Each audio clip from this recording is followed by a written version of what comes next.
Une fois la bauge et la terre allégée mis en œuvre, il faudra enlever les excédents qui passent au travers des mailles du grillage. Cela permettra de faciliter le travail de décoffrage.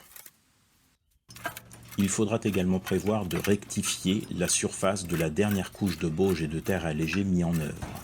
Cette surface est effectivement destinée à recevoir le coffrage du rang supérieur et donc une surface bien réglée permettra de l'appuyer et de le régler plus facilement. Donc on a ici deux états de surface. Vous apercevez ici la bauge qui est restée brute après décoffrage. Donc on voit très bien encore toute la trame de la grille métallique qui est mise en fond de coffrage. Et sur la levée inférieure, en fait, on a décoffré la bauge un petit peu plus tôt. Elle a moins séché, ce qui nous a permis de retailler la surface de la terre pour éliminer toutes les aspérités laissées par le grillage. L'isolation réalisée en terre allégée est préférentiellement mise en extérieur pour bénéficier de l'inertie thermique de la bauge côté intérieur. Ce matériau assez fragile nécessite une protection à l'aide d'enduits à la chaux. Une première couche est ici réalisée avec un gopti, un mélange assez liquide de chaux et de sable. Pour renforcer les angles dans les enduits à la chaux ou les pieds des enduits à la chaux en connexion avec les soubassements, on peut avoir recours à des rails métalliques, préférentiellement en inox, pour éviter l'oxydation.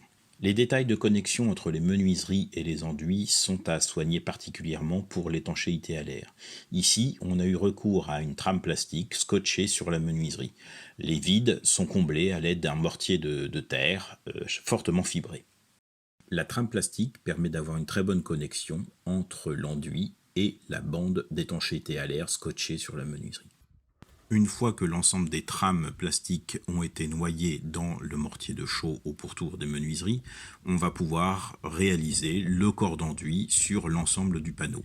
Celui-ci est composé de sable, de chaux, légèrement fibré, fibre végétale préférentiellement, qui recouvre le gopti précédemment réalisé.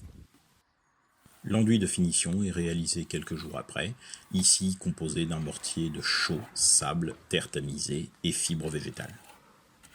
Les parois réalisées avec le procédé Koppe-Bauge sont des parois perspirantes. Il est donc nécessaire de maintenir une bonne migration de la vapeur d'eau depuis l'intérieur vers l'extérieur. C'est pourquoi on aura recours préférentiellement à des enduits à base de chaux. Ces enduits s'accrochant sur une surface relativement friable, la terre allégée, il sera nécessaire de limiter leur épaisseur pour éviter que le poids n'entraîne un décollement depuis le support. En intérieur, on utilisera de préférence des enduits à base de terre crue de manière à bénéficier au maximum des propriétés de régulation hygrothermique de la terre utilisées dans les différents mélanges du procédé Koppe-Bauge. Ces enduits de terre crue en intérieur permettront, comme pour les enduits de chaux en extérieur, de réaliser l'étanchéité à l'air en connexion avec les éléments de charpente ou les entourages de fenêtres.